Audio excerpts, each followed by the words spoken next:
to your normal discussion where we talk about the hard topics uncensored. This is not your normal discussion. This is not your normal discussion. Hi, everyone, and welcome back to another episode in our season finale of Not Your Normal Discussion. I am your host, Queen PD. Nina. I'm your boy, Greg Taylor.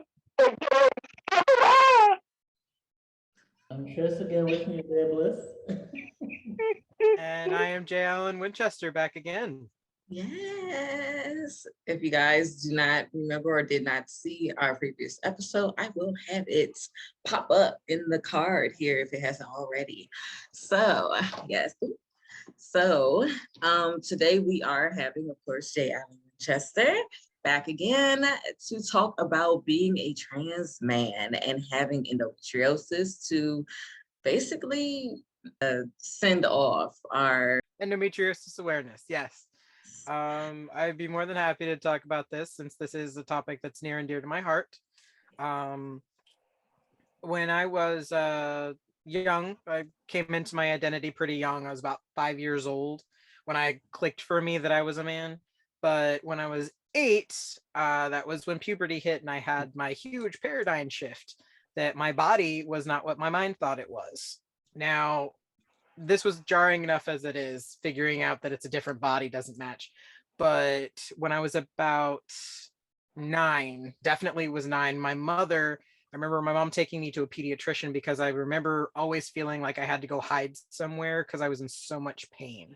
Like my stomach just felt like it was getting stabbed. I genuinely thought I was being stabbed through the gut. And I finally told her, and she took me to my pediatrician, and he was saying, well, nope, some painful periods are normal.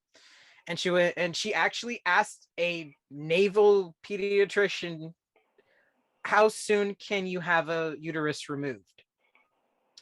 Because of how severe she described it to my doctor. It didn't even cross my mind, but the doctor was looking at her like, why would a child get their uterus removed? And he's like, because she can't walk. She'll be crying for 7 days. She's passing huge clots. That means there's something wrong with it. So for quite some time, my mother actually would fight with other doctors trying to figure out what we could possibly do. And we finally gave it up and just figured we'd have to maintain it ourselves.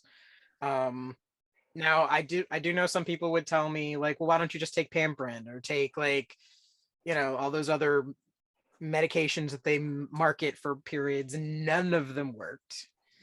I remember my dad actually giving me his prescription Tylenol for a while, hoping it would help just for the pain, because he wasn't sure if it was like my arthritis condition or if it was like actual with my menstruation, because both my aunts had pretty heavy periods too. So it was a big gray area we're trying to navigate. And then after I started doing my own research in high school, that's when I went, wait a minute, all these symptoms, because early days of the internet. Here I am, it's like 2002, and I'm finding endometriosis, and I go, oh, okay, interesting. And I thought to myself, well, if this is something that's not curable, I guess it's a good thing I plan on having it removed. Because by the time I was at that age, I was like, oh yeah, I'm trans. Once I'm out of my parents' house, I'm transitioning. But it would take years for that to even start happening. And as soon as I had a decent job, I found the first gynecologist I could, because I actually did not get to go to a gynecologist until after I moved out. My mother didn't think it was necessary. She thought you just go to a general practitioner. And unfortunately, my father being military or having to go out of state to get work once he retired was not there to really regulate it either. Oh, the things he found out after the fact. But by the time I finally got to see a doctor, I was describing to her what was going on. And I asked her how soon would I be eligible for a hysterectomy. And she looked me dead in my face and went, oh, you're too young to know that you want that. And I was like, ma'am, I already know I'm trans. I already know. I'm just out of here because I need the services you provide. I already know. And my fiance is the one who's going to have kids if we're going to have biological children. So we've already had that conversation. So please don't patronize me. But they did say, nope, you have to try birth control first. You have to try all these avenues first. None of them worked. It actually lengthened my period being on birth control. And I was like, ugh. So I was like, no. And for a while, I stopped going to see gynecologists. And then I finally got to go back and I explained to them what had happened previously. And they went, well, we definitely don't want to devalue your identity. So we understand you do not plan on keeping your organ. However, this is a kind of invasive surgery. So we want to see if we can do something until you can get to that point. And I ended up, what they did was they gave me a endometrial biopsy, which if I had issues with dysphoria with my body before, I definitely was not loving my body after that, because it involves ramming a rod through your cervix and scraping your actual uterine wall. And I had to go back to work because they said I wouldn't need to take off work. And I worked retail, like I worked on a sales floor at the NEX, NEX Oceana, and I was like, I don't feel good. Oh God, my legs are shaking.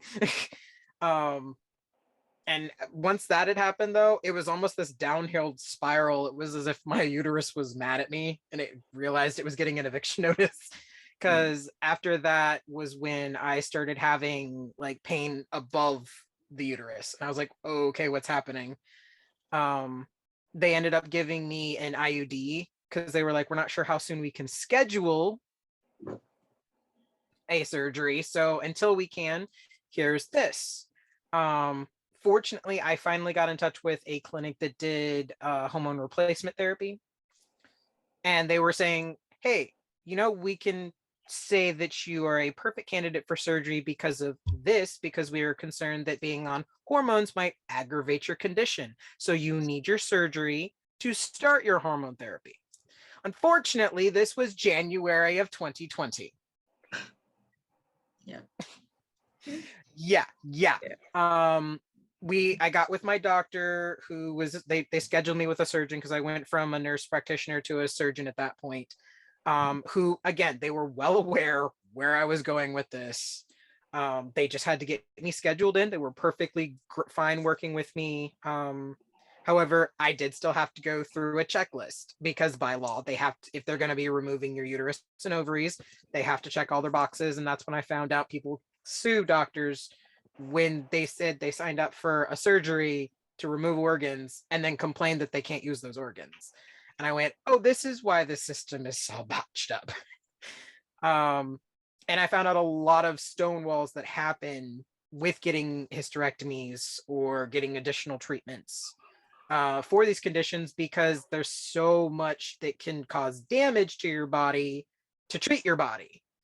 But by that point, I was throwing up blood at work because it apparently had spread to just below my lungs at that point, but I didn't know that.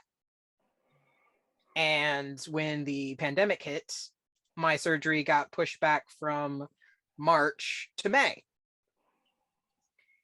I had actually been planning on getting a book published while I was waiting on recovery, because I was having the oh God, what is that? The Da Vinci system, which is where they take little arms and do small incisions to remove it instead of a huge line cut. It's actually a lot faster recovery, and I was very grateful to have it. But it still needed like a month and a half of recovery minimum. And I was hoping to work on getting a book published at the time, but when the pandemic hit, not only did I miss out on my surgery, but my fundraiser to get my book published, which was actually another book on my profile, Nature Calls Spring, that got completely defunded. I ran out of leave time because they wouldn't take my doctor's note to come back to work because of the pandemic. They didn't want to take responsibility for possible autoimmune compromised situations because I had organs removed. So I was out of money and used up all the funds for my book at that point. And I actually had hit surgical menopause because of the gravity of my endometriosis when they took everything out. I hit it in 3 days. And couldn't get into a clinic to get on hormones till about August. And I had surgery in May. So that was a nightmare and a half. But fortunately, my wife is getting her certification in essential oils. So we just combated that as best we could. But I know what it's like to have menopause now. Yeah. And my heart goes out to women everywhere. Like, honestly, being trans as a man, like being trans man and having this situation, like my wife has polycystic ovarian disease. I think I'm one of the bigger advocates than even she is for these conditions because, yeah, I'm a guy. I've known I'm a guy my whole life. But I can stand here and be like, man, shut your ass. You have no idea how severe that cramp is right now. Yeah. Oh, yeah, I've clapped so many of my boys. Yeah. Because I almost feel like I'm more friends with their girlfriends than them. Because I'm like, sir, when she tells you that this is a thing, do not undermine her. Please. If she is not in the mood to be shaven right now, because she's on the heating pad today, let her be. Go get her some ice cream. Prop her up. Take care of her right now. And they're like, you such a simp. And I'm like, no, I'm taking care of my lady, and she gonna love me for it. Yeah. Oh, I get it all the time. So I'm a huge advocate for endometriosis. Again, I still have patches. They couldn't remove everything. Yeah. I was in surgery a whole extra hour removing patches. All, like I said, that's when they found it was almost on my lung. Yeah. And I'm like, well, why was I puking up blood? And they're like, because it was in your bloodstream. Mm-hmm. And it was close to your lungs. And I was like, yeah. Oh. And it was on my stomach. So I went, eh. But so wait, quick question. What is it when it's on your stomach? Because I'm a little afraid that it might be on mine. So once the endometriosis reaches the outside of the uterus, it's hit a new stage. Sometimes it stays on the uterus. It doesn't go much further than the fallopian tubes and the ovaries because that's where the estrogen is mainly focusing. If it is spreading to other organs, that means you have really high levels of estrogen. And that's usually the biggest cause of endometriosis is that you have really high estrogen levels that are countering your hormonal cycle. Because typically whenever you have a hormone cycle, this is where your hormones get increased. If you already have a high level, once you hit ovulation, it makes it higher, which that's where the cysts start growing. That's where you've got a lot of the endometrial wall doesn't start breaking down like it should, which is why we have the large clots that are passing. Apparently my wall was an inch, almost an inch and a half thick. And that's why the periods were as heavy as they were. The whole purpose of the menstruation is that lining is supposed to come out. That tells your body you're done. If you keep having it, that's why you have the long periods. That's why you have anemia. That's why you have all these conditions. The body just is confused. So once it reaches the other organs, though, it's just like a festering wound that's a sore growing up your organs. It's digging into the organ tissue. It's affecting the organs' functions. Like I still have issues with bowel movement sometimes. If I have a flare up, I'll feel it and I'm like, oh crap, I'm going to be sitting on the toilet for a bit. Or I'll feel it in the very front because that was a patch that actually hadn't burst yet. So they couldn't even do anything with it. So they're like, hopefully once you hit the menopause symptoms, it'll just dry out because the testosterone actually is supposed to like start drying everything out because it'll counteract the estrogen. I wish it was that easy, and it's not, because like it's ladies in the Endo group and they're like, they are in menopause and they still are like getting patches and stuff. So that's not it, sadly. So actually before today's video, I actually wanted to see some more statistics on trans men with endometriosis. Apparently there's a statistic of 1 in 3 trans men do report that they think they have it. It's a lesser percentage that are proven, but as you know, having endometriosis, how often do they not diagnose you properly? Or how long does it take to get diagnosed? Years. It's ridiculous. Yeah, it is. But I'm just lucky that I was able to put my foot down and be like, look, I'm not using this organ. You can't make me use it. I'm not that trans guy in Texas who wanted to have a child and be trans. No, it's not getting used. So there's no reason for me to keep it. And I had another doctor that backed me up on it. But no, I remember before I had that though, no one was taking that organ. Nobody was even interested, and nobody would diagnose me with endometriosis either. I had to do my own research. I had to do everything on my own. I had to figure it out.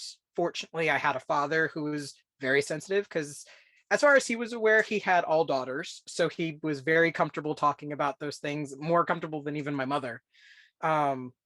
But like it's not pretty. There's a lot of dysphoria that I know a lot of trans men go through having endometriosis or polycystic ovarian. Actually, it's high probability you'll develop it if you haven't had your ovaries removed to develop polycystic ovarian, because testosterone plays a factor in polycystic ovarian.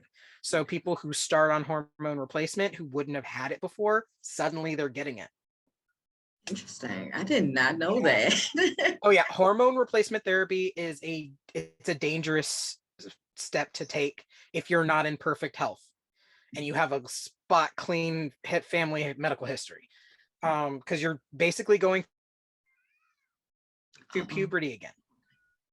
And for me, that's been the biggest jarring thing for me, is I'm going through a second puberty as a boy now, and figuring out my body's just like confused. It hasn't figured everything out. I get acne like ridiculous. Even though I clean my face and everything, but it's having the endometrious symptoms that are lesser now. I'm grateful for that. But like I said, I still have the patches. It doesn't spread as much as I think it's going to, because there's nothing producing estrogen anymore. But no, it's there. It's not going to be going anywhere. If it was there, it pretty much lives there. So and for many trans men, it's harder for them to be affirmed as a man in their doctor's eyes if they're treating them for it. So I do see that struggle, and it's tragic.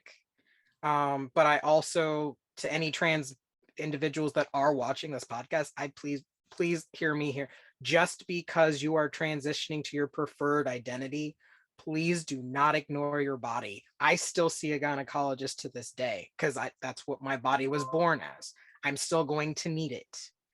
And if you are, transitioning to a female, you still need to have yourself checked. Your body, your DNA was designed to have this in it. You're still going to be susceptible to certain diseases that are primarily tied to a chromosome. It's just how it is. Does that not validate who you are? Absolutely not. Because trust me, with endometriosis, do you really think I wanted this? No woman wants this disease. These are not diseases we choose. So it doesn't invalidate who you are. It's just a condition that other people have and can be treated. That's one thing we do have. It can be treated. There are conditions out there that still aren't treated. They don't know what to do. So just do your due diligence with researching. If you do think you have this, there is a difference in pain. Often I've been told that if you feel the difference between being punched in the gut versus barbed wire, like I said, I felt I was being stabbed. Like the different, like my sister has heavy periods too. She doesn't have endometriosis though.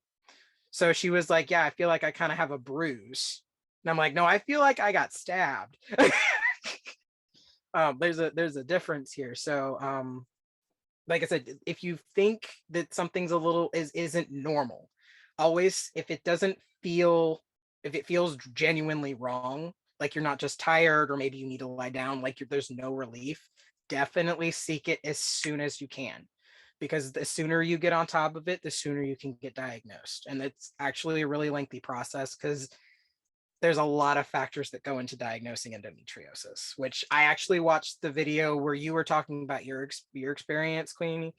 I was like, oh my God, I hear you. Oh, my heart was breaking. I had to comment immediately. Yeah. Like I'm listening to the whole video and I'm typing right here, and I was just like, oh my God, Queenie, I'm so sorry. Yes, I hear you. Like it broke my heart, because I have friends that have endometriosis. They know they'll never be free of it. But that doesn't make you alone. Definitely find people who have it so that you can either A, have support, or B, maybe they know a remedy that you don't know about, because that's what half the treatment is. You're just living off of remedies. Yeah. Birth controls, and because I'm filled with birth control. Like I don't ovulate at all because of Orlissa. So yeah. But I still have cramps. I still have cramps and pain and everything, even though I'm having the remedies. But I mean, sometimes even food like flares it up. I don't know if like dairy does it for you, but dairy does it for me.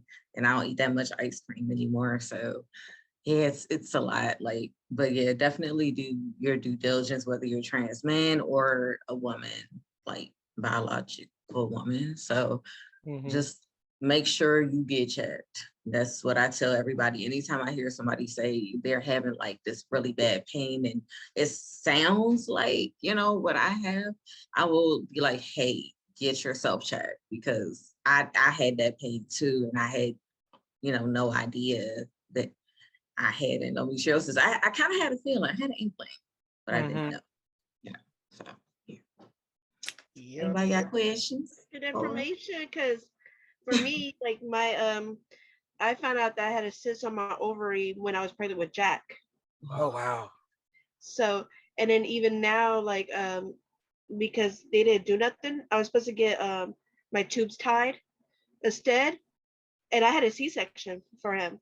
Instead, they just gave me IUD, and when I was still drugged up, had me sign the waiver for it, even though I signed paperwork to get my tubes tied. A month in advance. And I knew I didn't want no more kids because Jack, I had very high blood pressure. I'm a diabetic, type 2 diabetic. My sugar levels was through the roof with him. They gave me emergency because I still had to work, because I'm that type of person. And Jack wasn't supposed to be born yet at all. He was supposed to be born January 3rd. He was delivered November 26th. I was actually in the hospital on the 24th. They waited 2 days before they gave me my C-section on top of that. But it, like, even nowadays, I get like sharp pains in that area. And I'm like, oh my gosh, okay, I just gotta suck it up, and just, because my mom, she didn't believe in giving me medication whenever I had cramps or anything. So it made childbirth a lot easier. I didn't use nothing. Oh, fair. But when everybody else was taking their medicine during their periods, I was suffering. It hurt. Yeah. I would double over. It feels like somebody just punched me in my stomach. Like I would get the wind knocked out of me. And I was like, I told my mom, she goes, what do you think that is? That's just a period. That's just a period. So I never got seen. The only time I ever got seen by a doctor for my lower half is whenever I got pregnant. That's it. And after that, yeah. But every once in a while, I get sharp pains on both my ovaries, and I know it's my ovaries because it'd be on the side of my hip. And I'm like, my pelvic, oh. You might want to get checked for polycystic ovarian then. Yeah, that's what that sounds like to me. Yeah. I mean, endometriosis can form cysts, like I said, because it's an increase in. That sounds like PCOS. That's PCOS. Yeah. My wife has PCOS, and I've known it. I knew before she did. Yeah. And if you're not careful with that, some of those cysts can get the size of golf balls and flip your tube. Which requires emergency surgery. That's what I told him, just get it out. Like, I don't need my ovaries. Tie it, burn it, take it out. I don't need it. And they didn't listen to me. And see, that's then when I went back to the doctor and I asked him, like, hey, I still want to get my tubes burned, tied, taken out.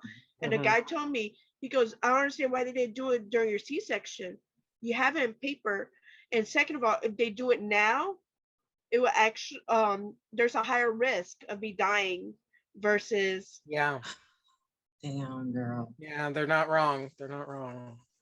So That's I'm like, oh, women's health. Women's health. This is Yeah. why.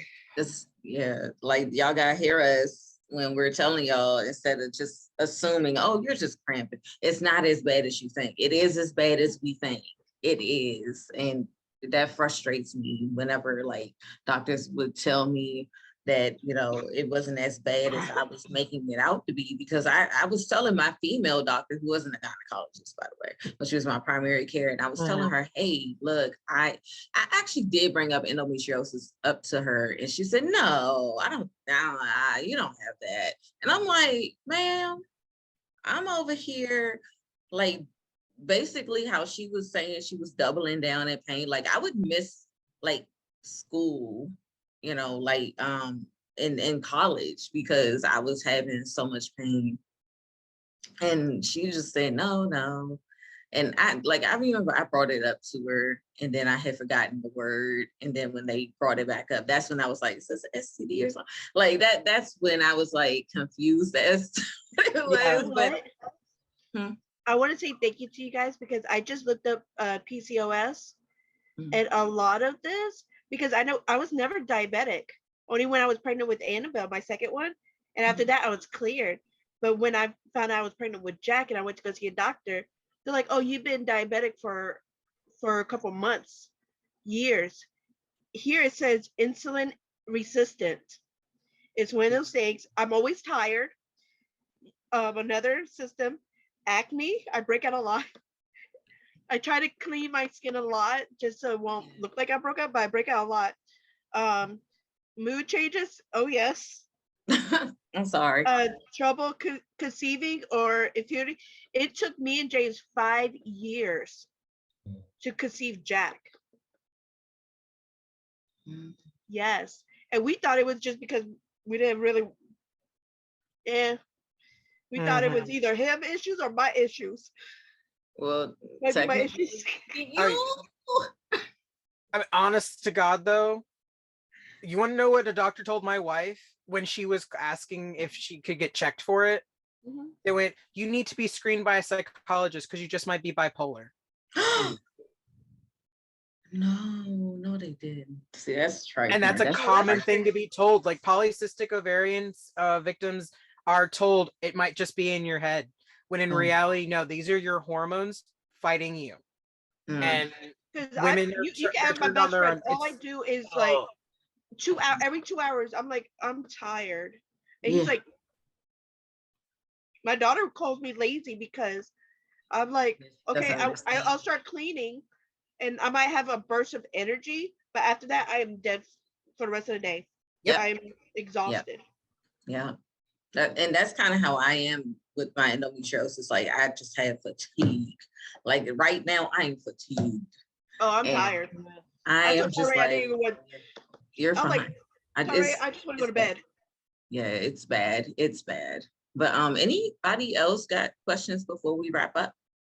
Oh yeah, I just been listening because like all of this is just making me feel like, God damn, do we need universal health care? Because from what y'all talking about with the misogyny and the racism, it's like you trying to rob them, just asking for certain procedures to be done to find out if you got something. They're like, nah, bitch, you can't get that yet.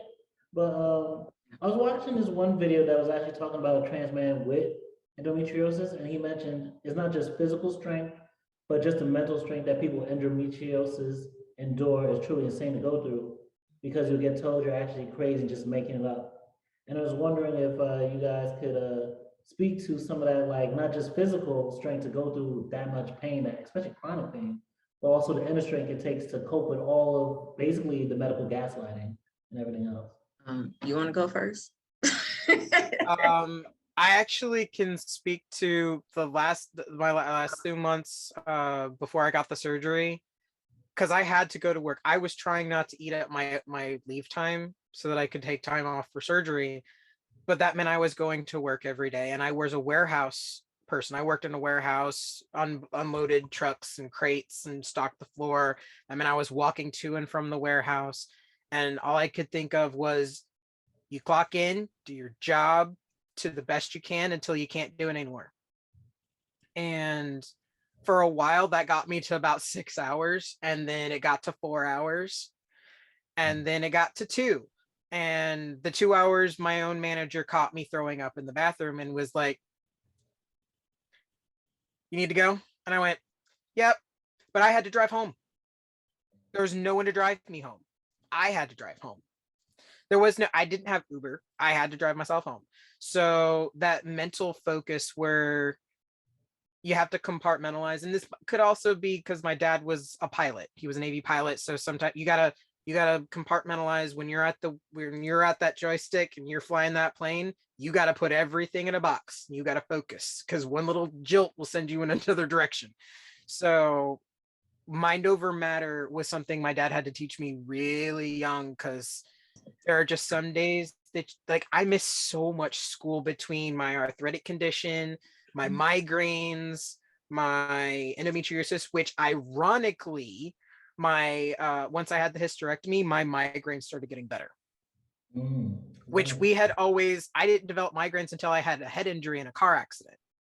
So we had always thought it was my head injury. Then suddenly they're getting better, and I'm going, oh wow. So yeah, I had learned there are just some days you got to gauge, is it worth staying home, or can you try? Yeah. And because they don't care, like, you can't list it as like it's a sick day, because sometimes they'll just be like, look, you've already been gone this many days, like, is it really that bad? I'm like, yeah, like my manager in uniforms found out she had endometriosis while I was working there. And she was just tooting her horn about how awful it was, when I'm listening to her, like I'm trying to validate her. And then she tells me hers is worse than mine. And I know more about this condition than her. And she's like, well, I could get cancer. And I'm like, yeah, you could. yeah. Or We all could. Check. yeah, I'm still walking. You see me leaning over on this cart? That's a bad day. But I'm walking. I'm stocking your floor. I'm putting shoes on the shelves. I'm hanging up uniforms. I'm folding your uniforms. I'm still working. Like, your life doesn't stop. And that's the big important thing with the mental strength, is your life doesn't stop just because you have a disease. You still have the choice to live until the day you breathe your last. Yeah. And that's where the mental strength comes from. Now, as a trans guy, we already have to be strong. And this is I don't try to take shots at people like that, but a lot of trans men are not as visible because trans women can at least hide under some other demographics and be acceptable. Yeah. Trans men are just joked as being dykes. They're like, you just don't want to be, you just don't like being considered, a masculine chick. You just want us to call you a guy. I'm like, no, there's a difference. So we're already fighting for validation. But when you have to fight for validation with your health as well as your identity, that builds some resilience in you, that either you build it or you don't. And I remember when I was actually in college, I took a psychology class, and we were like, are people born good or bad? And I said, they're not born good or bad. We're all born selfish, because selfishness is the key to survival. If you're not selfish, you don't want to get up in the morning. You don't want to fight for your own food. Survival is not easy. And when you want something, there is a certain level you do have to fight. Now, I do believe that there is a level of charity we are supposed to be giving each other. We are supposed to be there for our fellow man. We are supposed to be supporting each other. But you yourself do have to fight your own battles up here. Nobody can fight those but you. Yeah. And when your body is fighting you and you win, that's the most rewarding thing you can possibly have. Because then nobody's breaking you down. So I'll say I can just walk you through my day, basically, because like when I get up in the morning, I'm gonna be honest, my first thought is, am I gonna have a cramp today? Do I want to eat a yogurt and chance it? Like it does cause a mental strain sometimes, but like Jaden said, you have to keep moving. Like I've had days when I actually have endometrial nerve pain. So I've just been put on a medicine that'll like stop that completely, but there was an episode when I had the black dress on and I was literally like numb in my leg. And every time we took a break, I'm trying to, get things done. And they remember I'm literally like this, like it's hard because I don't know what the severity is going to be that day. And like I said before in the first episode that we touched on endometriosis, that dating was hard. And when you don't have, like, sometimes when you don't have like a significant other, it kind of, I was a little lonely. I was like, everybody kind of has somebody and I'm sitting here by myself because I'm too afraid to like really get into something because a lot of men don't understand, so that was hard. And it's just, and during quarantine, oh God, it was way harder. So it was a lot. And I was having a lot of pain during quarantine. And it definitely will put you in a depression if you're not careful. If you don't keep yourself busy and try to work through it, it will put you in a depression. Like there was a girl in the Endo group that actually did overdose because she was in so much pain. So I'm not sure what her status is right now, but she took pills, went for a walk, fainted right outside her door. And that's the toll that it takes on some people. Not me, not sadly, or not me, luckily. I haven't gotten to the point where I'm like, this pain is just too much and I don't want to be here anymore. But there are days when I'm just like, I'm gonna just lay here. I'm gonna just lay here because I'm exhausted and I'm gonna lay here. I'm in pain. Like, I'm glad that I have Leonard, our editor, because he is very attentive and like he can, even if I'm trying to hide it from him, that I'm in pain, he can look at me and see me wince and he's like, are you cramping? Are you cramping? How are you feeling? Like, he actually will start the day out like, hey, are you okay today? Are you having cramps today? Are you in pain? Is there anything I can do? Like, that helps so much, with having somebody that's a support system that's at least trying to understand the pain that you're going through, because a lot of people, they don't want to understand. They're being selfish, and that's okay if you want to be selfish, but don't be selfish and make me feel bad for what I'm going through, but yeah. Okay. Anybody else got any questions before, right. Well, I was gonna just say one more thing of one that I hope, especially for male listeners listening, is they pay attention that like so often, guys are just like, oh, we're just stronger than women, and it's like you don't think about the strength it takes that like if I know if I had to go half of what the pain of a period is in a day, I'd probably call the fuck out. I'd be home. I wouldn't be coming the fuck to work. But y'all go through that, if not 3 to 4 days, a whole week. And then on top of that, there's these types of conditions that magnify that pain beyond just that period of time. So I hope we listen to really start at least being empathetic, at least empathizing, at least like you were saying with Leonard, like, hey, are you okay? Like instead of being patronizing or just like they already have so much shit to deal with their doctors. But I did want to ask, what are some things you guys think will help with endometriosis awareness overall, and also with increasing the awareness that there are men that also suffer with it too? More knowledge, like doctors having more knowledge on the whole disorder and disease, because a lot of these gynecologists, a lot of ER doctors, they don't know anything about endometriosis. You literally have to find a specialist in order to really treat this. If you like, because a gynecologist can only do so much if they don't know.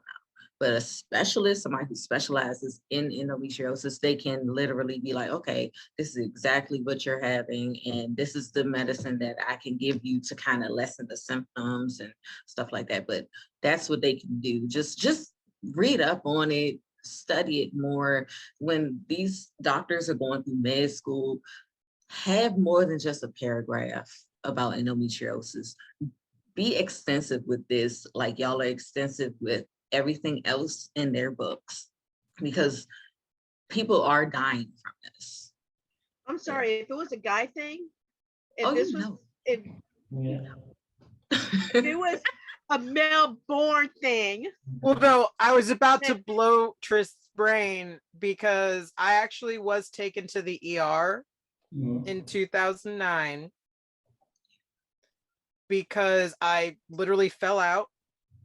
My leg, they literally tried to lift, my roommate tried to lift my leg and it was dead. And I was like, tears pouring out of my face. We had to call my fiance at the time. And I was like, I'm dying, I'm dying, I'm dying. And they took me to the emergency room and they were like, okay, let's try this, let's try this, let's try this. And then they bring down a gynecologist physician who takes one look at me and goes, I'll be back.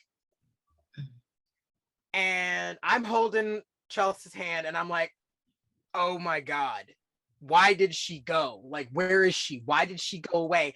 And she just swabs this thing inside me. And I'm like, what did you just do? And she's like, well, one, this completely numbed out your nerves inside your vaginal wall. Yep.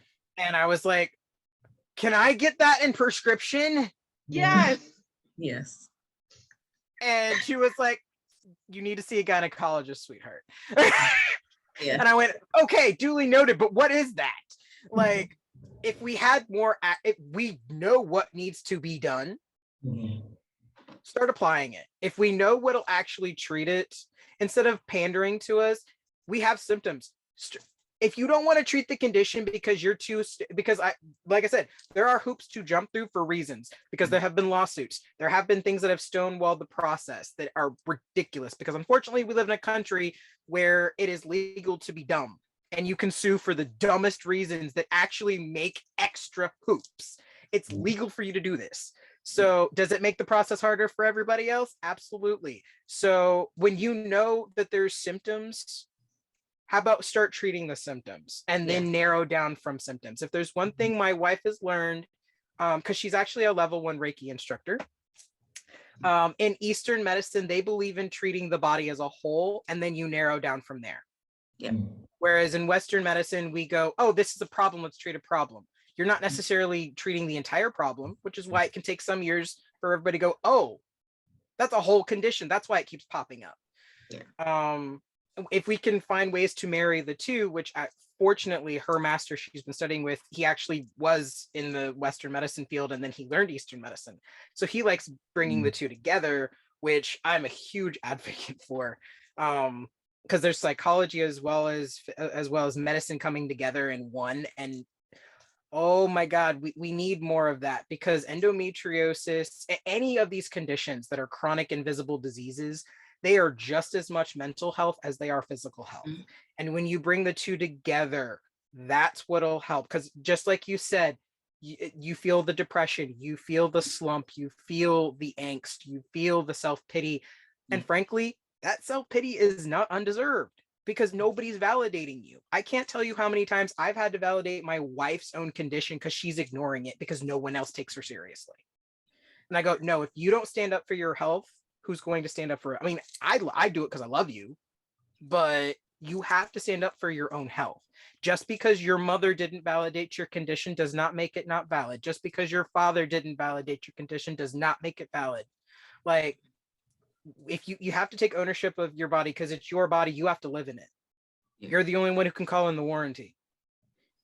So there is a little bit, like, you got to do your own research and figure out for yourself what you want to talk to your doctor about. But that's why I said, pay attention to your body, because your body sends you messages when you feel something is wrong. That's why I said, if it feels wrong, because if there's instances where you're like, oh, I don't feel good. And then there's, oh, that's wrong.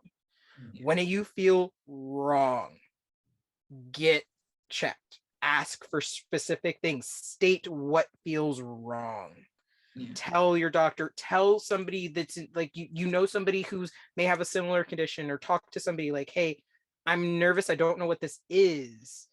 Like, that's where I say community is such a big deal, whether you're of African descent, whether you're of South American descent, whether you're of Asian descent, everybody has unique invisible illnesses. But because over time we have come together and we've blended our cultures, we've blended our blood, we all have these conditions we can all take on. I think it's really important that we be more comfortable talking about this too. Because I've met some people in California, you would think everybody's outspoken over there. No, they don't talk about their health. They'll talk about their mental health, but their physical health gets neglected. I'm like, that's just as important. Like, I remember a class where my teacher was like, you realize that brushing your teeth is not just for your teeth, right? And I was like, what do you mean? And she's like, it also helps your digestive tract and your sinuses. Your heart. Your heart, exactly. She's like, everything is connected. You have to take care of all of you to take care of you. I know we talk about self-care, like you see self-care memes all the time, but it's not a lie. You got to take care of everything. Definitely. So if there's one thing that I can say to guys though, because like I said, my wife has polycystic ovarian. Sometimes you have to step up and you have to be like, babe, you can't do it today. You need to sit down. Yeah. Because we're told to get over it. We're told it doesn't matter, just get over it. Like that, my cramp that day when I went to the emergency room, they actually tracked to see how severe it was. Apparently it was the equivalent of labor pains. That's how bad it can get. And that's not necessarily just endometriosis. That's how bad those cramps can get. And I know you're hearing me down there, Nina. I know you're hearing me when I said it feels like a cramp. You're like, oh God. Like, yeah, that's how bad just normal cramp, like those tests that I see the guys do on TikTok where they're like, let me take let me see if I can take it. And they get to number 3 and they're like, I'm done. They don't know. I just stare at them and I go, they're laughing. And the girls do it and they're like, this ain't nothing. And then when it gets to 10, they're like, oh, I'm trying to feel it. And the guy's like, oh my God, I'm dying. Yeah, I know. But like, if you want to do that, cool, but you don't have to. Sometimes it's just a matter of the empathy, the sympathy, where you're like, hey, this person is hurting. Yeah. How can I help you? Yeah. Sometimes you have to step forward. Like a chore or something so they can relax. Warm baths. Yeah. Oh, I love baths. Warm bath, some chocolate, just like taking the kids away or taking the kids away. Chore, go feed the dog, take the dog out for us. Help us. Just little help. A lot of times guys don't realize how much we actually do in a day. As I'm talking born females too, because we're told from a young age that you just gotta do it, deal with it. Yeah. This, and it keeps piling on everything, all the things that you need. It just keeps piling up to the point where you're just used to it all the time. That's why a lot of times females or born females don't really go to the doctors. We don't go to the doctor because we take care of everything else. And that's our last day is us. So. Honestly, you just reminded me of one of my favorite phrases that I heard on a television show, actually. It's from South America and Mexico. In those cultures, they say a house is not built upon a foundation, it's built upon a woman. Yeah, that's true. It's true. Yeah. All right, you guys. So let's take a break and we're going to go to our next topic. Yeah. All right.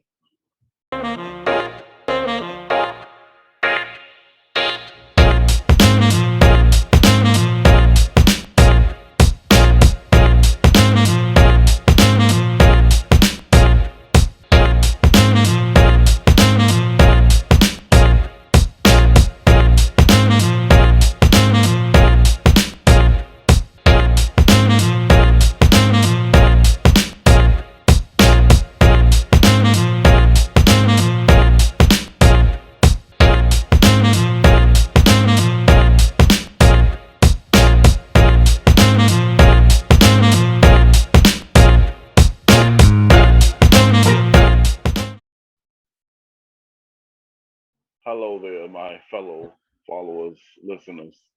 Today we will be talking about, can you be friends with the opposite sex platonically? Dun dun dun.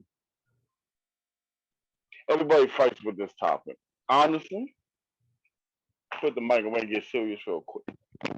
Yeah. So sometimes people may feel like the guy is really just sitting around until he gets an opportunity. Um, I feel like we are animals.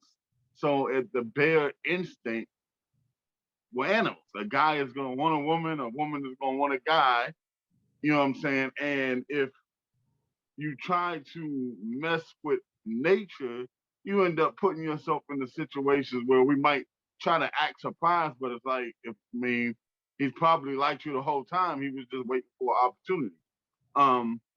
But now I have maybe 3 friends that are females that I can say are really my friends.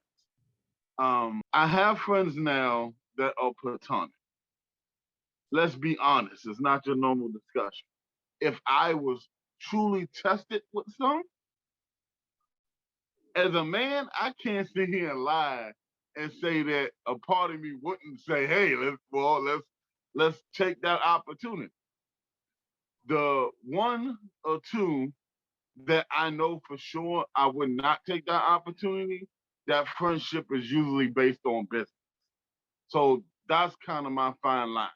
If it's not based on business, I feel like you're really dancing on walkie water. But see what my team members feel. From Oh, you want to Can go? I go? Yeah. Go. Go So ahead. I can take this. So I have a best guy friend.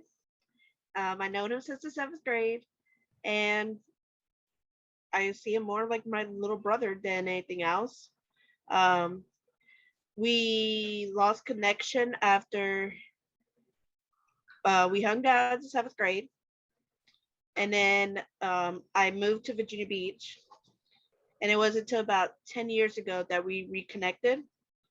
And when we reconnected, me, my husband at the time, which was my boyfriend, and we just started dating. And my daughter, we went to DC and we met up with him. We went through the zoo. We did, and it wasn't awkward or anything, at least towards as far as I know, awkward. But I mean, he lived with us for a couple years. Um, he comes down for each of our birthdays. He stays for a couple months, then he goes. But he's more of like my village.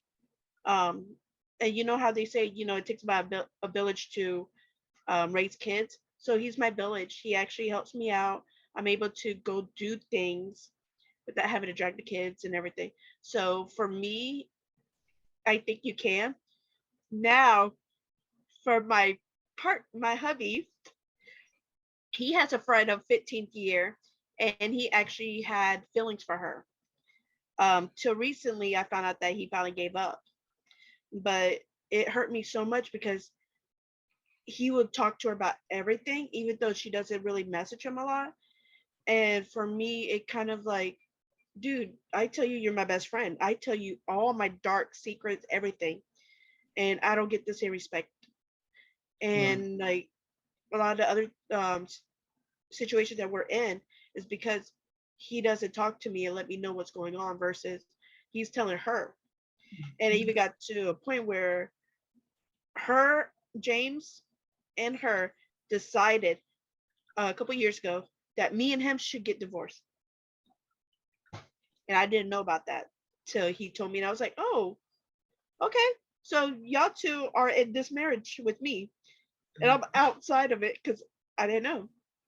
So it takes a lot of work, but now since he given up and everything, it makes everything a lot easier. So now he's like, oh, that's just my sister. I'm a really bad influence on her or whatever. So he shift his views. So instead of it being, oh, this is somebody that I kind of want to be with, it turned to, oh, okay, I know I gotta step back So yes, you can be platonic, but it depends on the situation. Okay. Well, let me just say that I was going to mention my male best friend, who is the same best friend that she's talking about too. But yeah, we're platonic. Like, he's always been my best friend. Like she said, he is a village. He will support you like no other, and that's why we appreciate the hell out of it. But I think yes, you can be platonic. I'm platonic with Glenn. Yeah. So why What are about you on your Tristan? eyes, sir, down there? Why are you on your? I saw that. I saw that, sir. This is Moving multiple up, of us moving again. over here, rolling his eyes. Look, I wonder what this got to say. This is interesting. sir, don't do that. Don't do that. I'm platonic with you now. Yeah. Yeah. Yeah, sir. The hell? Don't do that. Because we didn't start off as platonic friends, sir. Yeah, but I was like, we put on now, so I was like, damn, only what? Yeah. I was going You still got some feelings, Kiss. let me get there. Anyway, so damn it. Okay. And yes, I am platonic with Tris as well. Even though, like, yeah, so I'm platonic with Tris as well. Okay, let me not be silly. Okay, so yeah, no, we have a past. Me and this, we have a past. Okay, cool, whoopie doopie, but we are platonic. We are friends. I respect what he has going on. He respects what I have going on. That's it. Yes, you can be platonic, especially even after you've dated someone. I have exes I am literally platonic with. There's no feelings. Like, I can talk to them about things, but I don't really talk to them about like relationship problems and shit like that. But like, I'll talk to them about things I'm going through at home or something. That's it. That's all. But I don't think that you really should be telling like a female friend of like your issues with your girl instead of telling your girl. So just, hopping back over there, because at least say something to your woman first. Because I had a situation where I had an ex, he broke up with me. He didn't really tell me why, but somehow he did tell his best friend, who's a female who worked with me. And she came up to me that same day and said, "Do you understand why he left you?" And I looked at her like, Yeah. going through a hard breakup right now, and you gonna Oh talk Lord. and tell me that? Do not do that, y'all. Don't do that. Even if you platonic with her, don't do that. Don't to At your least you didn't woman. get called a bad mom. That's not cute. That's not cute. But yeah, you can be platonic with the opposite sex. I have many male friends and brothers that are not blood, because like, yeah, I just, yeah, if I ain't interested in you, I ain't interested. That's all right. Who's next? So, I think this is a harder question for men, or men spend more time thinking about this question. Like, and it was probably a more revolutionary question back when like Harry Met Sally, the movie and all that. But like me, for example, I don't even think of myself as a flirtatious person, but a lot of people seem to see me as a flirtatious person, or I just give a charming energy. I don't know. And people just seem to think that like, men are always wanting something. So yeah, I think that men are the ones who normally have a problem with this. Like even me as like a flirtatious person, supposedly, as a person who's been in open relationships, I I still think like with everything, relationships are about boundaries, right? And it all comes down to respect, whether it's the boundaries, whether it's the friendship. Even if y'all had a past together or something like that, or like y'all talked or messed around, whatever it was in the past, like as things change, y'all meet new people, y'all have different commitments. If y'all still gonna be in each other's lives, it's not it's not about like waiting for your chance. And I think there's a lot of guys who are either, worried about being in a friend zone type situation and like, ooh, how do I move past that? Or just being like she's worried about messing it up, but I'm not. And it's more so just like there's this quote that I remember back in my Tumblr days where it said, if my pretty female friend was open to messing around, I'd be down. That doesn't mean I'm looking for it. And I think if more guys moved with that principle, it's like, do you really want to be sitting there with like someone who's your friend who you're opening up to, and like just in the back of your mind, I wish I may, you know, or do you want to be like, y'all cool, y'all chilling? If the dynamic went to a different place, then like that'd be cool. But if not, then if that's your mindset, there's a reason why you're worried about all of her guy friends and worried about them trying something. And not keeping in mind that the reason why it's so much easier for women to have platonic friends is because they already know they have to set up boundaries with men because like if they don't look at a guy like that, but the guy is assuming her niceness means something more, then like it's gonna make the relationship so much more stressful and even dangerous for her, depending on how far shit goes. But I think like sometimes this question could be, I won't say a straight ass question or a cis ass question, but like let's remember it's not just men and women out here. There's like can straight men not be friends with gay men? Can like women not be straight women not be friends with lesbians or bi women? Like it's just a matter of like, hey, what are the boundaries? And then the dynamic shift. What do we do about that? I had to tie into that. I was waiting to see if somebody was going to bring it up, and thank you. Okay, so I'm not sure if you guys are familiar with the triangle of identity. You've got your preference, you have your identity, and you have your orientation. So I identify as a romantic alignment, meaning I think romantically before I think sexually. I can't even feel sexual attraction until I actually have formed a relationship with somebody. So I remember being trans. Like guys look at me back in the day and thought I was a girl. However, I literally acted like one of the guys and they were just chill with it. And then I go around girls and they were just feeling this energy of like, whoa, you've got like alpha energy. Holy crap.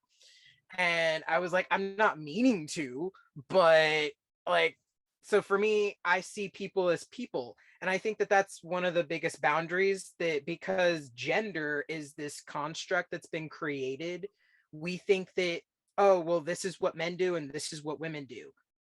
No, actually, we're human beings. Yes, we are animals. Like, you're not wrong, Glenn. Nature is a thing. Hormonal cycles are a thing.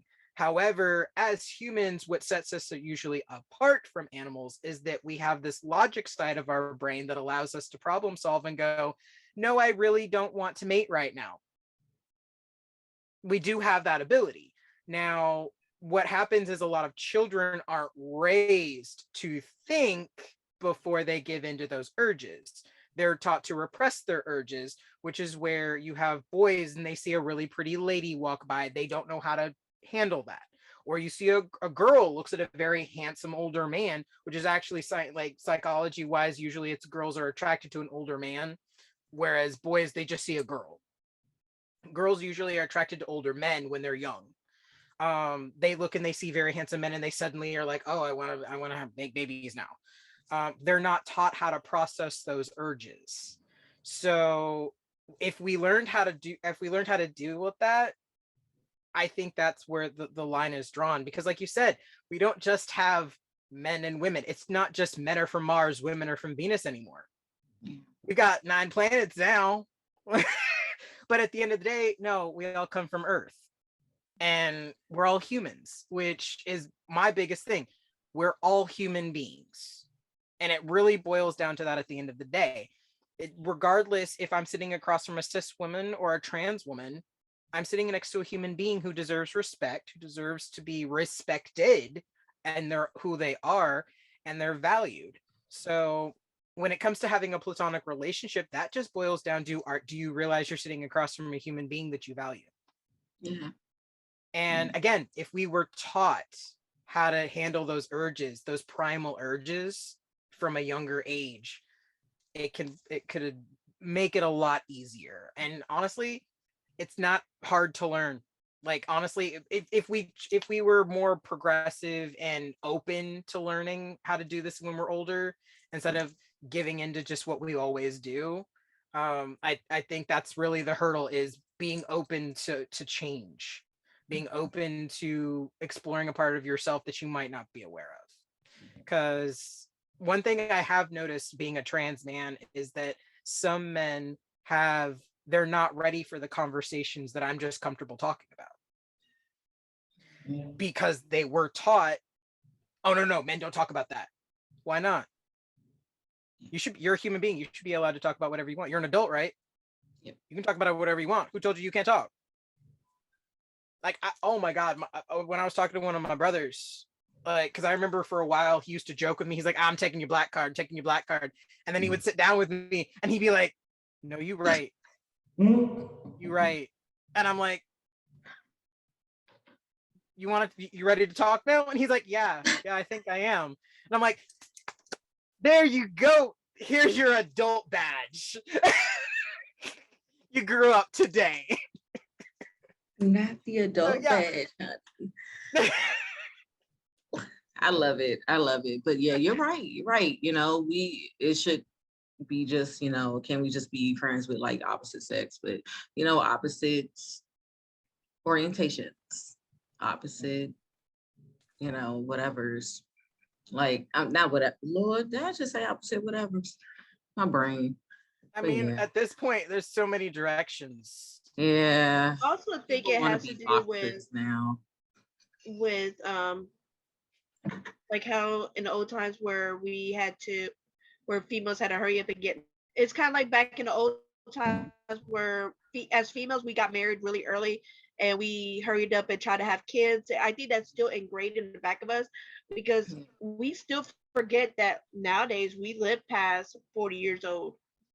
We live past we have the medical to keep us from dying from childbirth than before. So I think that as our element, our instinct is to hurry up and mate to reproduce because of, you know, our ticking time clock, that nowadays we still forget that females get pregnant in their late 30s, in their 40s, and sometimes in their 50s, And not 60s. and 60s. I was about to So say, it keeps, if you know, ain't hit menopause yet, you can. So that's what I'm saying, is that we keep forgetting that we don't really have a clock timing down anymore, because we do have all these medical that keep us living longer, that is the science is improving, so we don't have to hurry up and get pregnant at 16 and keep popping out 28 babies and keep going. We don't have to do that no more. We can wait till we can have everything we want. We want the career, we want the family, we want the money, we want this, and we can get everything. So yes, I think we can all be platonic. Just to speak, especially on what you were saying, Jan or JL, with my brother, for example, my little brother, he's very interesting. He's a kid that I can watch Eagles with, but he's also so no homo, where it's like, I'll be like, hey, I love you, bro. Like, give me a hug. It's like, no homo though. And it's like, yeah, are we not grown? Are we not like 30 now? And but for me, a lot of my best friends often, especially like past college, have been women because one, like all the rules of masculinity, I'm not like, I mostly identify as like a dude or a guy, but I'm not pressed to like perform or present masculinity in a way. And also at the same time, like a lot of people, especially guys, a lot of them are uncomfortable like talking about one, just deeper shit in life and everything like that, but also just about feelings and thoughts on shit for real, like in our relationships, outside of oh, you can't let nobody do that type of shit to you. This is more of a dogma thing or a creed thing than a oh, well, what should I actually do from an emotional and logical place? And a lot of my female friends either started off as people I was talking to at one point or had been with, even in relationships, and even after relationship, the depths, like me, I'm not the type of person who just opens up about everything about myself, because I've been through a lot mentally and just conceptually and everything like that. And so for me to like even want to bring you into all of that conversation, I have to know that like I can even go, like you even understand where the fuck I'm coming from. Like I wouldn't even like got in a relationship with a person unless like, you know, so it's just a matter of really like when that time of like romance, sex, lust, whatever it is, when that's over and y'all are just in a place of like, but hey, I still have been resonant with you. I still see you into your soul. And like I still respect that even if we're moving on. And that takes time. Like you once were romantically or sexually involved and now other people coming in. It takes time to like get over those type of things. But if you still get to the depths of that relationship, you still like I said, back to boundaries, back to respect, back to what you guys were saying about this is a person whose company you enjoy, regardless of if y'all have extra shit going on the side. And that's the most important thing to remember. And that will make your breakups easier. That will make your friendships easier, not just with the ones you've been with, but like other relationships that you. I gotta say though, if you want to wrap it up, well, one, I'll have to just make clear. I mean, for me, it's not just sexual. However, I think that's the one thing people forget, and I think that's what puts some people into danger. I hear and I respect what everybody's saying, but we are the opposite sex, and that puts you in danger. You were designed to grow something more than like me and my brother. If I'm not gay, there's a line that I can never cross, no matter how emotional. In that relationship, there are lines. It will not be crossed unless I decide to be gay or he decides to be gay. But a female, those lines are not there. It's a whole different level. Wait, what do you mean crossed? Cross meaning mentally. But like that I won't be able to get to the same No, level. I need to know what he means by lines being crossed. Go ahead. Mentally, I will not be able to have a conversation with my brother to a certain emotional level like I would with a female. I mean, me personally, I Why can't. wouldn't There's you be able to? Why wouldn't you? Because that's my brother. I'm not gonna. Okay, but what does him being gay have to do with anything? What does that have to do? What I meant by gay was that a gay couple could cross those lines because they look at each other different because they're attracted to that. I'm not attracted to that. So there's an emotional side, there's emotions to that I can't have with my brother than I can have with a female. So are you trying to say that you're emotionally invested, but you're not sexually invested? Because I don't think your brother gonna want to fuck you. I'm sorry. I mean, yeah, that's the point, yeah. Like, because that's why I was asking him. Like, what is he? But yeah, like to me, like okay, maybe I am trying to cut cards. Maybe it is sexual. If you're the opposite sex, he ain't looking at you like that. If he wanted you, if he became gay tomorrow, if he wanted you, he would have been told your ass. But most of the time, that's what your female think, and these dudes will hop on it the minute they get a chance. But if he knows that you're not gay, there is a look. I don't know. See, this is an issue that I do have with like some people.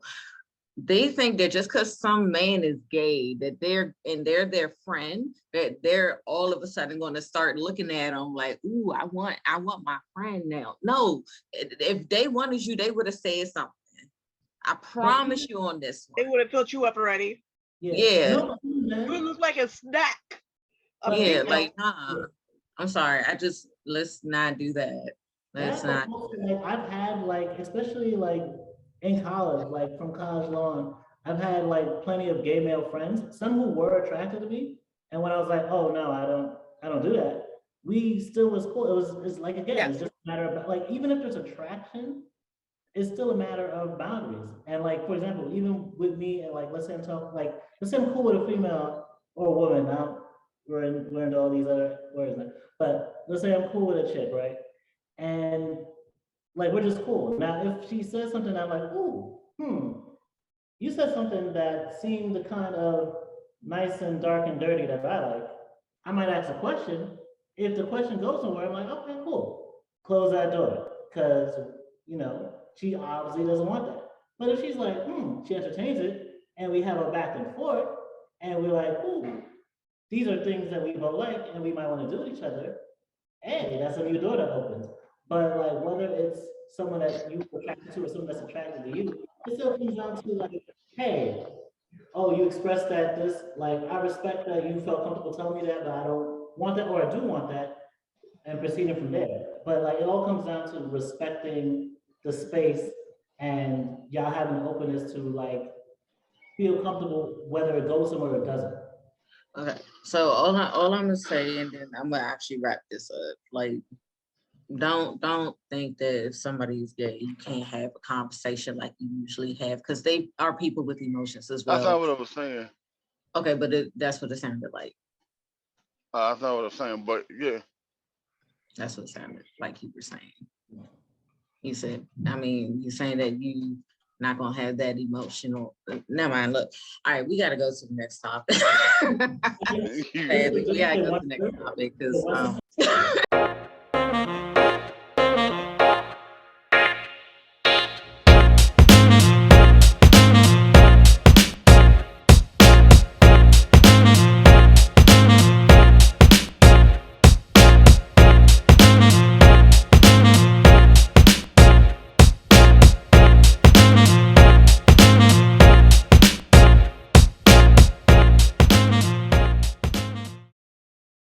all right, so our next topic is about Kanye West versus Pete Davidson and Kim Kardashian. So I have been watching this go on for like weeks now, and this is absolutely ridiculous. I'm looking at people see a man actively stalk his ex-wife and her new beau, and everybody's just like, oh, he's just trying to get his family back. No, he left his family to go to Wyoming during quarantine. He should have been fighting then. So he should have fought for his family when he was in Wyoming. Point blank, period. All this, oh, I hate Skeet Davidson, renaming him to Skeet and all that. Like, that is so childish. Him putting up little pictures on Instagram talking about, I want my family back. No, sir. You are getting a divorce and you've been acting like a nutty boo. I'm sorry. They are divorced. But getting the one like, huh? Yeah, they're divorced. It's fitted. It's Yeah, I know. No, I'm saying like, yeah. when he was doing the most, I'm like, you're getting a divorce. Like, why are you doing all this? But yes, now they are divorced. Thank the Lord. But it's still going on. Like with the Easy video, he's over here acting as if he's kidnapping Pete Davidson, putting a potato sack over his head, burying him alive, and beheading him. And everybody's like, it's art. It's art. No, that's a threat. If somebody put my likeness on a video, I would be like, no, one, I didn't agree to that. Two, you're killing me. Like, I did that wild shit before, though, actually, with the sounds. I would shut the fuck up. A house across the street. Yeah, he bought the house. Exactly. He bought the house across the street. But I'm just kind of like, sir, this is not funny. And then he'll go and now he's going after D.L. Hughley, and now D.L. Hughley is getting ready to sue him for the defamation that he used against him, talking about he's an active drug addict, which is not true, because we all like, has anybody ever heard of D.L. Hughley being a drug addict? I haven't.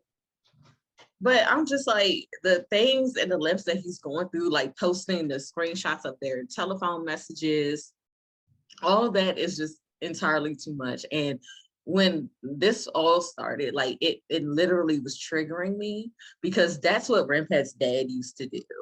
Like when I had gotten a new dude, he would do shit like that. And it's not funny. That shit is scary. Like coming to the door and all that, like that is not cool. That is stalking. My brother had to tell him, you are stalking my sister and you need to stop. If this was your sister, your cousin, your grandma, y'all would not be thinking this is funny. So I'm gonna throw it to y'all now, because this shit ain't funny. It ain't cute.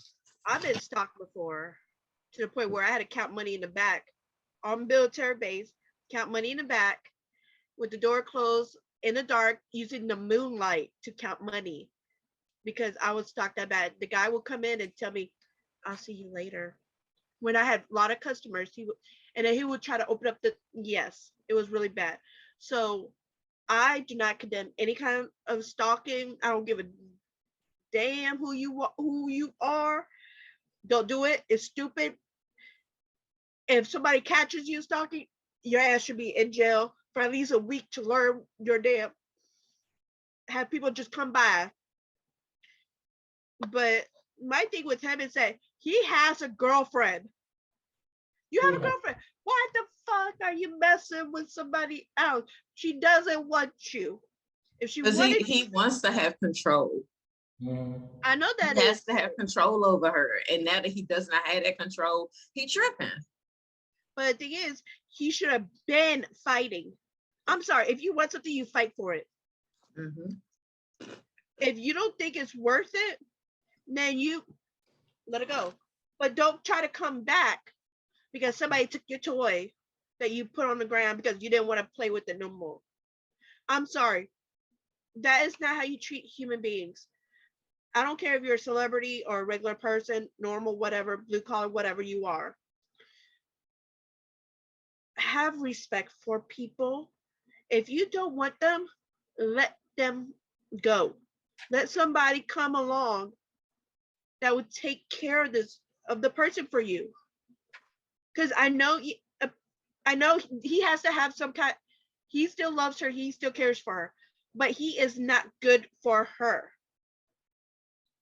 Let somebody else take over. That's what I'm saying. Is if you don't want to be with them, get over it. Get the hell over it. You got another chick that is beautiful, and I don't know why she's with you, because you're gonna play the same dang crazy card. But money talks.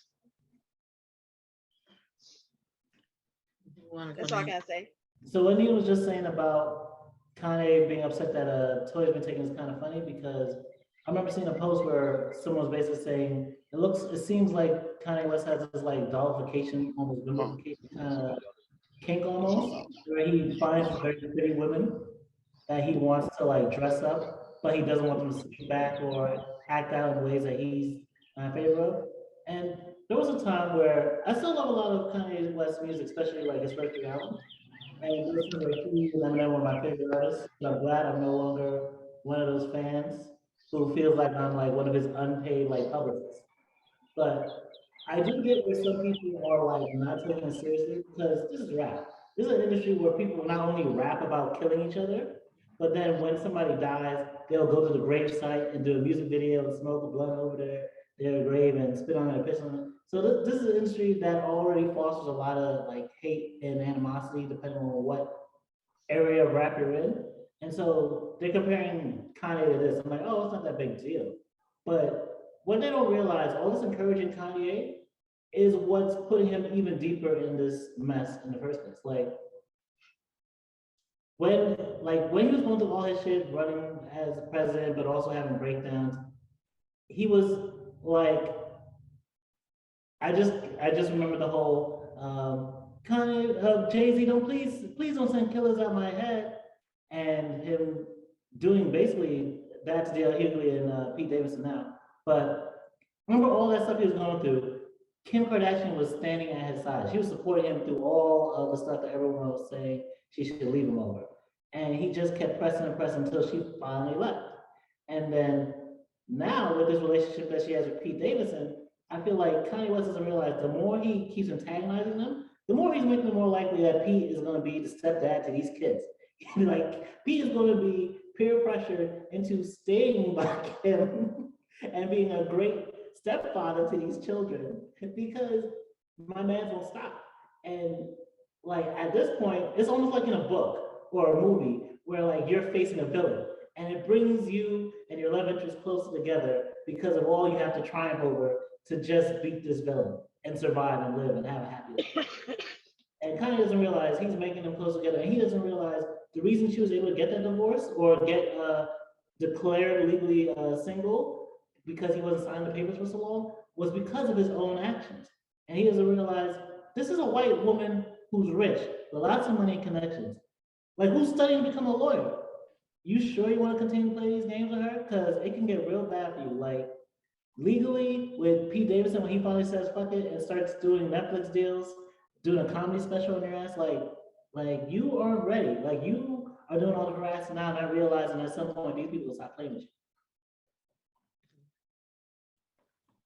I don't think Kanye West cares. He hasn't cared for a long time. We all know he's been a little cuckoo up there. But in his defense a little bit, we don't ever know the full story. We don't know what happened behind them closed doors.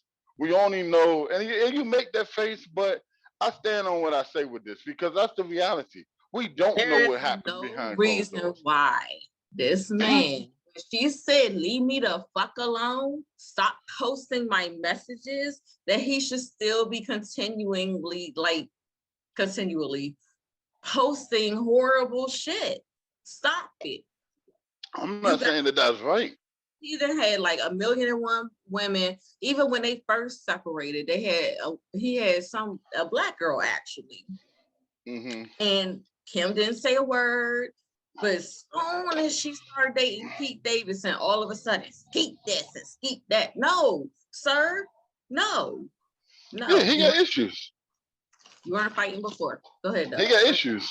He got issues. I'm not doubting that he got issues. I'm not doubting that what he's doing is right or wrong.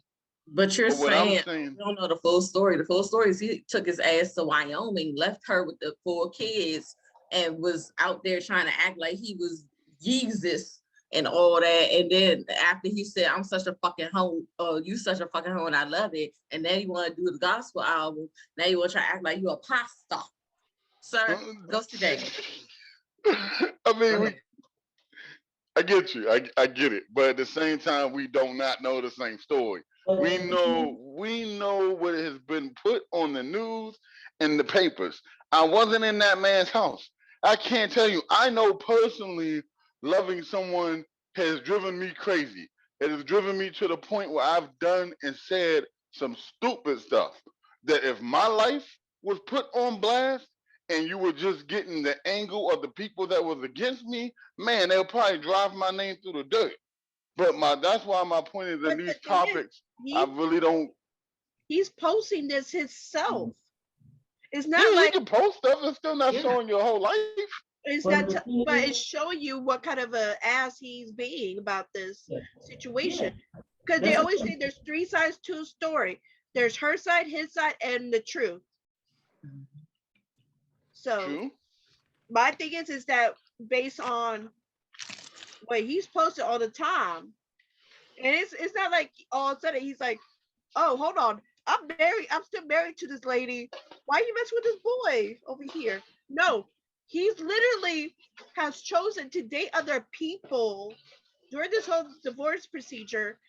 And if she actually finds somebody that wants her and that she wants, and he's like, oh, I gotta stalk you. Like, really? No, I'm not saying that's right. I'm not saying that's right at all. But that's what we are judging. We're not judging what's behind the scene. What we're judging is what we're seeing. Yeah. But he's posted that. I ain't going by the news. I'm going by what he's posted on Twitter. But he's posted what kind of man or person anytime he's trying to defend himself about the situation, he's posting messages between 2 people. Yeah. Well, that's not right.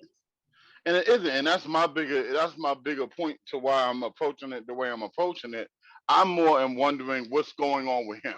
mentally? What's going up in his brain that has him doing these things? I mean, it's not normal, so it has to be something. Whether it's a piece of the puzzle that we don't know. But the thing He's is, he's been like bipolar. this for a while. He's Okay. bipolar. Yeah, Well, yeah, he's then that's bipolar. She said it. Like last year, He or the year actually does before have that, mental issues. And and what she okay, stayed by his side. so and let's tried say to take this. care of it. So let's say this. What we are seeing right now is someone have a mental breakdown. We are seeing. We are. And it's unfortunate because I'm pretty sure there are people that are trying to tell him, don't do this, because he said something about his dad, like he don't want to talk to his side of the family because they're telling him to stop and he don't want to stop. So I don't know if you saw that or not, Glenn, but I didn't see that piece, but yeah. Yeah, so he actually wrote that. He was like, he don't want to talk to his dad, and his dad's trying to tell him to not do that. Like, do you think he's doing this more to be more relevant, like more in the news? I think so too, because he came out with the documentary, but at the same time, you're gonna catch a case, sir. You're gonna catch a case. Yeah. Like, I'm glad that like my situation ended up not going too far, because my brother stepped out. See, what Kim need is Rob big ass to come out there and be like, hey, leave my sister alone. Because he's big and tall. Like, that's what I'm saying. Because that nigga big, I'm sorry. That man is big and he's tall. He will probably set Kanye straight. Because we saw how he handled Black China now. So we know he can get a little crunk.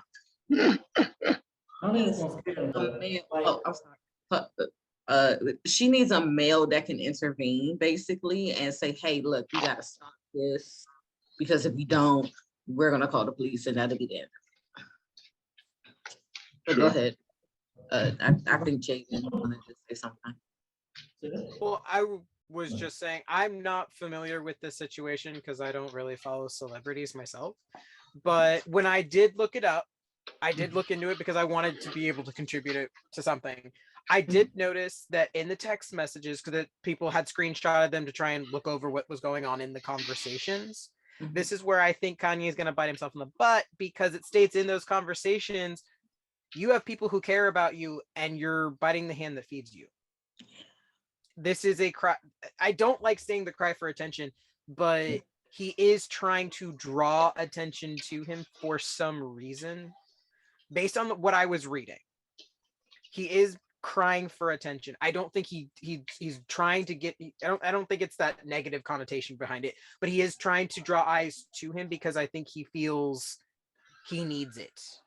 And this happens often with people who are used to being on stage and people staring at them. Yeah. There is a mentality that hits them where if they don't have people looking at them, they fall apart. Now, I have seen this in a lot of celebrities since the 90s. He needs attention for some reason or other, because you can tell Kim stayed out of it. From everything I can tell, she's literally been like, look, I don't want anybody looking at me. I'm getting my life together. I'm getting back on track. Yeah. Him, on the other hand, no, he wants to be in the public eye. He wants people to be looking at him. He either wants sympathy or just wants people to look at him. He wants to feel seen for some reason. And like you said, he does have bipolar. This could be a giant case of mania. Like, it is. And in celebrities, I've noticed that, like I was saying, in the 90s, a lot of those people who are like coming up into their own in their careers, they crave it now. It's almost like an addiction. Yeah. And he doesn't realize he's shooting himself in the foot, because now there's just evidence that you're falling apart, and now all you're going to get is pity. Yeah.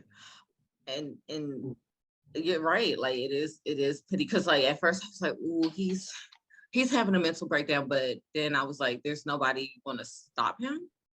Nobody's stopping him. Now it's getting scary, because now his mental disorder is, rising up and going harder, because now he's not getting the validation. No, not validation. It's the results that he wanted for stalking. Like Pete Davidson is not leaving, obviously. He's like, look, I'm here And I believe he really does care about her. Like, I believe they probably do really have a connection, and that is so cool. But what Kanye wanted was to have people send death threats and stuff to him. And he was going to just be like, oh, I don't want this trouble. But he's like, I'm here for the trouble, because he understands where Kanye is coming from, because I believe he has bipolar disorder. So he can kind of gauge what's really happening. Video where he was talking to Kanye West about medication. He's like, if this is the real you without medication, it's okay for you to take medication. Yeah. So I kind of laughed at that, because it reminded me of somebody that I know, because I told them they needed medication and they're like, no, you just don't want me to be the real me. And I'm like, Yeah. I'm trying to help you balance your life, not make you do something you don't need to do. Yeah. So, but he has Kanye West has to do the work himself at this point. So I'm hoping and wishing that, you know, We can't take him and put him in a mental house. I don't think she can 5 lipstick bill. I don't think she can 5 is it 535 or 5 something or 3 whatever the number is where you commit someone. I don't know if Kim if she was able to do it, because she's not like a blood relative or something like that, even though I would think that, you know, you should be able to, you know, go ahead and commit. But I mean, technically somebody could, maybe his dad. Yeah, like a family member or something. His dad did not have too long to really like do anything. He called that nigga up to tell him about what's going on. His dad's like, well, you gotta do what you gotta do. Like, his dad has very little, like, he listens, like, that's all he has now. But he was like, if you look at the documentary, he was so close to his mom. And as someone who grew up loving Kanye West and feeling inspired by him, I think especially if you watch the documentary, also watch FD Signifier's videos about the fall of Kanye West, because it really contextualizes so much. Like, a lot of us who fucked with him so hard was because we saw how much he had to fight through the way the industry was to even get on the stage and then blow up.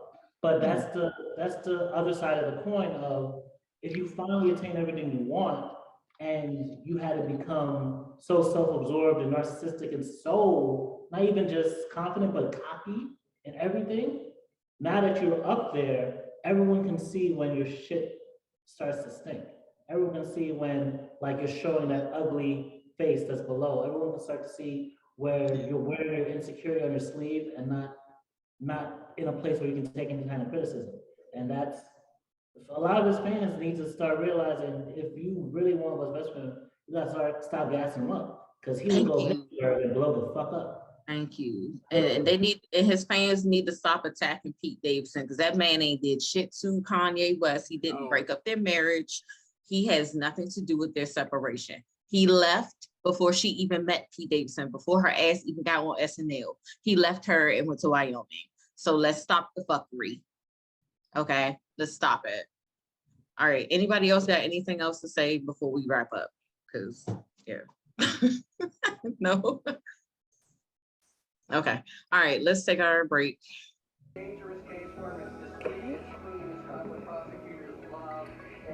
Ooh, isn't this pretty?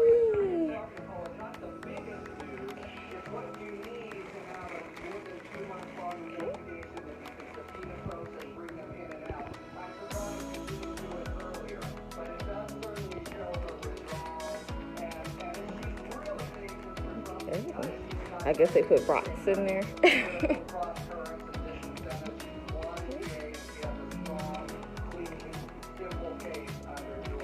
Massage.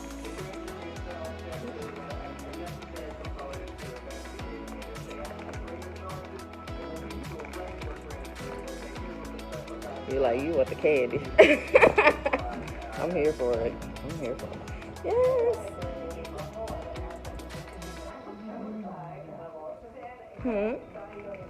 Oh, that they have in here. Cute little bear. Saying hello, sunshine. Oh, Oh, they said hi. We hope you enjoy your box this month. Have a great day. Yay! Your favorite lotion too. You want to open it? It's a little mesh one.